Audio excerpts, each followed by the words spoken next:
It's not what you know that brings victory. It's what you do with what you know. A lot of people know a lot of stuff. Many of you come, your notebook is filled up. Everything you want to achieve, there is no one way to do it. There are many possibilities. But if you think there is only one way, then if that one way is jeopardized, you become confused, you become stranded, you become demobilized, and sometimes you begin to self-sabotage. So today we're looking at the law of expansion. The law of expansion. And the law of expansion is simple. There is no finish line till you die. That's all. It means that you have to continue to grow, continue to expand until you leave this world. So there is never going to be a time while you are alive when you will say, I have fully maximized all that there is in me. Because there is more in you than what is available in view.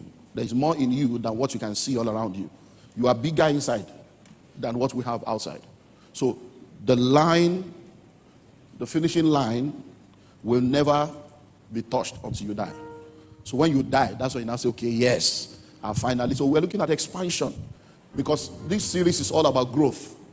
The need for you to just grow and grow and grow, so that in every area of your life, you will experience growth. And if you remember when we started the journey, we spoke about the fact that nothing grows until you grow. So, and as we begin to look at our lives in this second half of the year, we spend almost 4 out of the 6 months going through this. It's very important for you to ask yourself, all the things that I expect to see growth in, are they growing? And if they are not, don't look at them, look at yourself. Because the key to all-round growth is that you must grow for things around you to grow. And that's why we need to look at this, the law of expansion. Because many times, a lot of people, they break because they are not able to withstand the pressure of expansion. So let's look into how to increase your thinking capacity. We're looking into how to increase your thinking capacity, and then we'll look into how to increase your action capacity. So let's start with this one, how to increase your thinking capacity.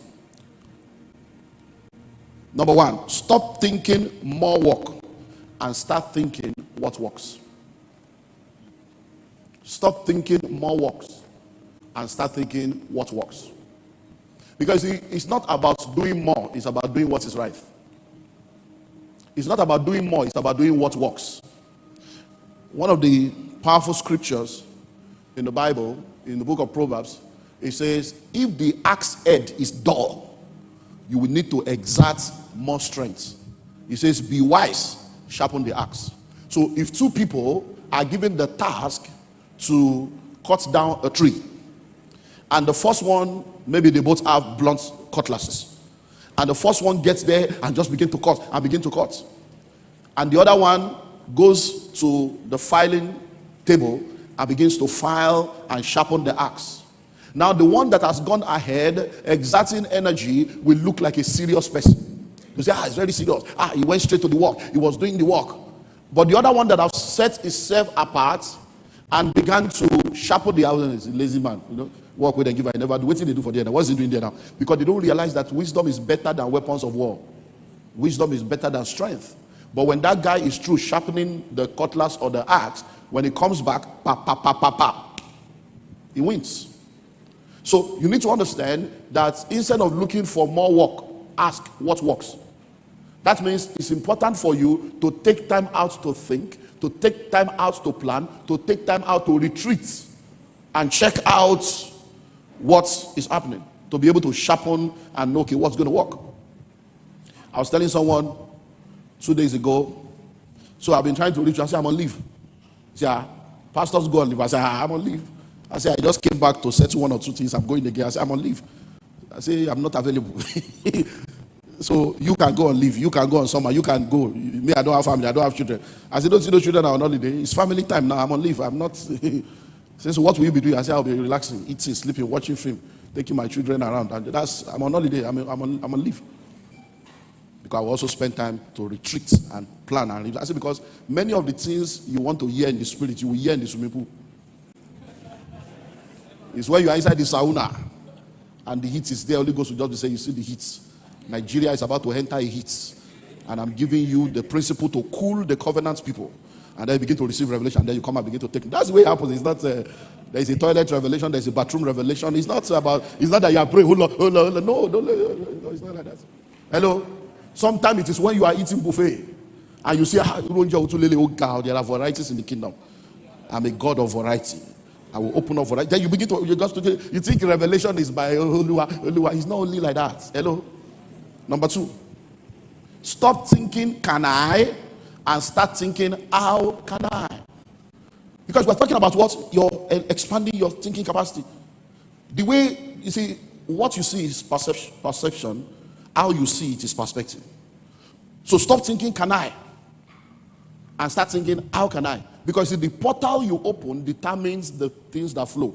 If you open the portal of can I, then your mind opens up the portal of memory. And the memory portal begins to remind you of all the things you thought you could do that you could not do, that you failed in. And then you agree that you can't. But if you say, how can I? Your mind opens the imagination windows. I begin to tell you, oh, of course, you can. This is the way to do it. You can try it this way. You can try it this way. And bam, things begin to happen. Because in your mind, I've told you before, there are 3 windows in your mind. The memory window, the contemplation window, and the imagination window. The memory window opens up to the past to replay your past. The contemplation window opens up to your present to help you to be analytic about decision making now. The imagination window opens up to your future to give you an advanced picture of what is possible and enable you to walk into it. So if you think, can I? It opens memory window. If you think, how can I? It opens imagination window. And bam, ideas begin to flow. Number 3, stop thinking one door and start thinking many doors. Stop thinking one door and start thinking many doors. In Yoruba, they say onokon waja. That means there is not one road to the market. I was speaking with my mentees in the Billionaires Conclave. We had a session yesterday night, and I was telling them we're looking at leading in tough times. That was the focus of our contemplation yesterday night. Leading in tough times. When things are tough, how do you as a leader lead and navigate your organization and the things you do in the midst of the tough time? And then we began to look at the fact that many times people think all they need to do is to move a mountain that is standing before them in order to continue their journey. But moving the mountain is not the only option to continue your journey. You can dig a tunnel under the mountain and come out on the other side. It's also an option. You can climb the mountain and come out on the other side. It's an option. You can go around the mountain. It's an option. You can even drill through the mountain. It's an option. But if you think moving the mountain is the only option, you will become blind to every other opportunity that's around you. That's the way the mind works. Have you noticed that every time you think, okay, if I'm going to buy a car, I would just like to buy a Toyota Camry red. The very minute you think that, what happens? You start seeing red Toyota Camrys everywhere. The day you finally now buy the Toyota Camry, you see that everywhere you turn. It's like you will now begin to think that, why did I buy? Everybody has it. No, they have had it before you bought your own. But it was not your reality. Why? Because you were not open to that dimension. Even in marriage, it happens. You are looking for a wife, you are looking for a husband, and the person you are going to marry is there. But your eyes have never seen them. One day, God will just say, can't you see that Tinuke is, you can marry Tinuke and say, Tinuke, Tinuke. It's like, she's been there. But you have been blind. Why? Because of the portal that you opened up. So, stop thinking one door. There are many doors. Everything you want to achieve, there is no one way to do it. There are many possibilities. But if you think there is only one way, then if that one way is jeopardized, you become confused, you become stranded, you become demobilized, and sometimes you begin to self-sabotage. But once you understand that, look, this is not the only way, then you begin to open up. Lord, open my eyes to see, open my ears to hear, open my heart to gain understanding. Give me clarity, help me to see, and then innovation begins to flow, creativity begins to flow. I begin to realize that there are different ways to do it. I've never really watched this, but I always see a program on some channel called it 1,000 Ways to Die. I've never watched it before because I've been wondering, okay, what's this? I've never really, but I've been seeing that title, 1,000 Ways to Die. I'm like, okay, even to die, there are many ways to die. So let's look how to increase your capacity for action. How to increase your capacity for, so it's not just enough to increase your capacity for thinking, you also need to increase your capacity for action. Changing your thinking without changing your action will end in futility. Changing your thinking without changing your action will end in futility. Because 1,000 good intentions are not as powerful as one action. So if you change your thinking, but you are not changing your action, nothing changes. Because really, truth be told, it's not what you know that brings victory. It's what you do with what you know.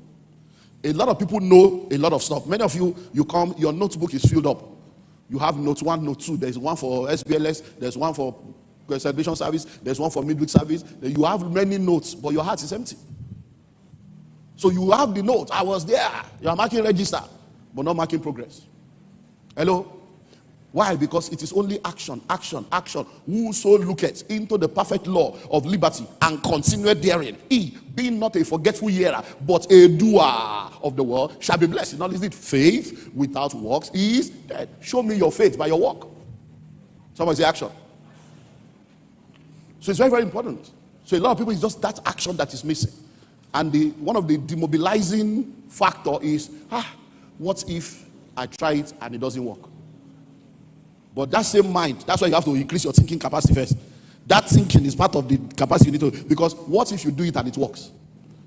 All the people that have done it and it works, do you think they didn't have that thinking? Do you think they didn't have that fear? But they understood that courage is not the absence of fear. Courage is moving on regardless of your fear. So do it afraid. Be afraid inside, but be doing it outside. When the results come, you will suddenly realize that fear is a useless fear. Because over 80% of what you fear never happens. So let's look at 3 things and then we'll wrap it up for today. Number 1, when we talk about increasing your capacity for action, 3 things. 1, stop doing only those things you have done before and start doing those things you could and should do. So there are things you have done, there are things you should do, there are things you can do, there are things you must do, there are things you love to do. Doing is in 11 levels. So there are things you have done, is there. But there are things you should do. That if you don't do it, there's going to be a repercussion. There's going to be a gap. There are things you can do. You can do it. It doesn't necessarily mean you should do it, but you can do it. If it's needed to be done, you can do it. And there are things you must do. And there are things you love to do, desire to do, long to do. So doing is in 11 levels. So if you want to increase your capacity for action, stop doing only the things that you have done before. Explore. Because the more you do new things that you can do and should do, the more you realize that there is more to you than what you have already achieved. The more you realize that you are greater than your past record. The more you realize that you don't compete against other people, you compete against your past record so that you can become better. And that's how things begin to change in your life. And then it gets to a point that you suddenly realize that the next chapter opens up to you. I was speaking at an event yesterday, and one of the speakers, the youngest commissioner in Nigeria, one young guy called Sheon Fakorede, but he said we shouldn't be saying young man, that a man is a man. So he told them, no, don't say, they say I'm a young man. I'm a man. I'm not a child. You're either a child or a man. So which one is young man? So they say young man, young lawyer. A lawyer is a lawyer. Say young professor. You say professor is a professor. You can't say I'm a young professor or I'm a young lawyer. We all went to the same school. We sat for the same exam. We read the same book. So which one is your? Why do you need to add young to disqualify what God has done in my life? Hello? But you see now, he's the youngest commissioner in the history of Nigeria. I became a commissioner at the age of 27. I think it's now 29, 30. So yeah. It's going to be 30 this year now. Youngest commissioner in the history of Nigeria. Still the youngest.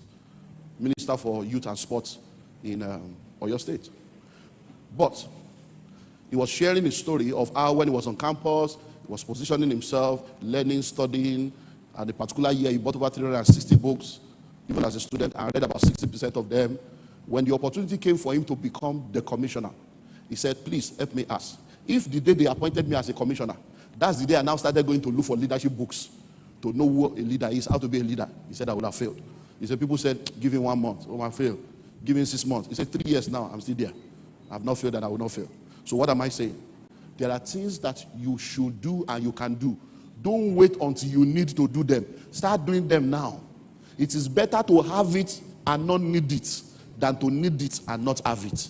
Because the day they will now call upon you, you will now begin to say, I don't know if I can do it, because you have never developed yourself in adventurous actions. Hello? When I started this church as a young boy in my mid-20s, one of my greatest concerns was, I'm no more an assistant pastor. This is not that you are one of the pastors. You are now in those days we used to call it founder. Say the founder, and that was part of the, so it's founder. Now so it's just the overseer. But I'm still the founder because God founded it through me. So, but you understand what I mean. So now we just founder. So I say, okay, you are now a founder and a general overseer. The major concern is, what will I be preaching for the rest of my life? That means every Sunday people will gather, coming to hear you. What you going to talk for the next 50 years? That was my major concern. What will I be saying? But because I have been saying something before the calling, I say, well, the one way you don't talk, the one way you take talk, the same God that has been giving you what to say says he will do it. How old is this church now? 27 years, have you? Or where? How old now? 1995? That's 27 now. 27 years later, we are still speaking. Number 2, stop doing what is expected and start doing more than is expected. Stop doing what is expected and start doing more than is expected. Look, let me tell you something. One of the things that will limit your possibilities in life is this: I can't come and kill myself mentality. It's a satanic virus that has been put, listen to me, many of these musicians and all these people that you are following as comedians, that are frontliners, social media influencers, many of them are instruments in the hand of the enemy to put a software into the system that corrupts the purity of your journey. And you find out that unconsciously, a lot of people in this part of the world think that you don't need to labor to make it. You can just blow, you can just do this. Because the music, the movie, everything is just making you feel that hard work, no, they pay. I can't come and kill myself. And you are forgetting that for every one person that you see that blows, there are about 22 million that are struggling, that did not blow and will never blow. But because of that one, no, it's like the statistic and the algorithm of lottery. In the algorithm of lottery, all you need is to use statistical formula to manipulate and control the mind of people in psychology. So we just come up with an algorithm and say, okay, for every 1,000, let there be one winner. So if 1,000 people play with 30 naira, by the time we calculate 1,000 people times 30 naira, we know how much we are going to get. Let's now use 5% of that to give out to people so that we can convince another 5,000 to join. It's an algorithm. It's a software. So, hey, but I know somebody that won. Yes, somebody won. But for that one person that won, 3,000 people lost. It's a software. It's a paradigm.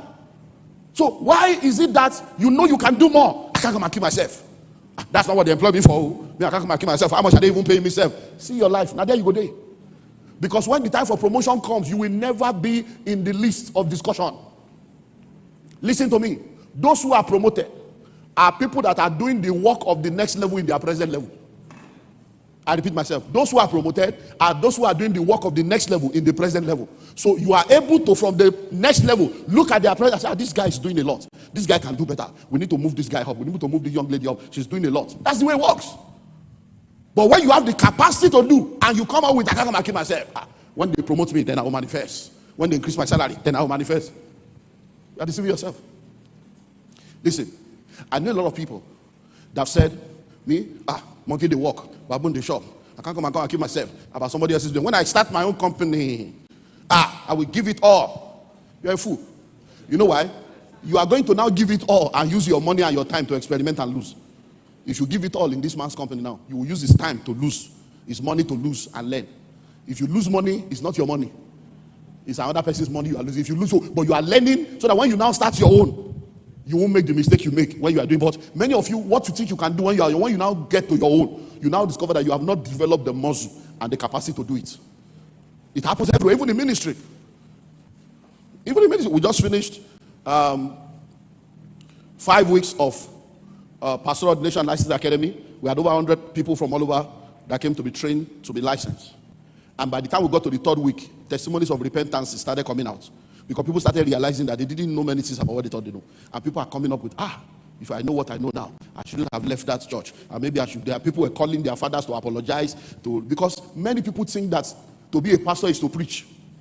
And then you sit down, you're analyzing your pastor's message. I know, okay, I know that. Okay, John 3:16. Okay, for God so loved the world. Okay, go and start your own. And then you will realize how easy it is to start church. Then you suddenly realize that it's not by air condition or leather chair. Hello? If somebody is possessed now with a demon, can this AC deliver them? By entering here with this screen, just set them free. You will now realize that it's not by 3-piece suits and designer fitted. And you are speaking English with lapel mic. When demons enter, you will realize that it's not like that. Number 3. Stop doing important things occasionally and start doing important things daily. Stop doing important things occasionally and start doing important things daily. Look, when you do important things occasionally, you have programmed yourself for occasional operation. But when you do it daily, you have programmed yourself for precision science. So they can just wake you up, bam, and you begin to act. Why? Because it's part of you. You become it. It's no more about perform. You become it. That every time they call upon you, they can meet you without notice and bam, because you are doing important. So many of us, when we talk about the important things of life, when we look into the world of spirituality, we talk about the place of prayer, the place of fasting, the place of giving, the place of evangelism, the place of holiness. Consistently, after a while, you don't struggle. There are many things that people struggle about that. It's like, why are they struggling about that one? It's like, but they are really struggling. But the reason why they are struggling is because they have not done the important things consistently to become normal. Look, there are some temptation that you cannot fall for when you have already positioned yourself to consistently do the right thing in a particular area. It will be difficult. It's not an issue. When we talk about the world of growth, personal development, when last did you read a book? When last did you go for a seminar just to upgrade yourself? These are important things.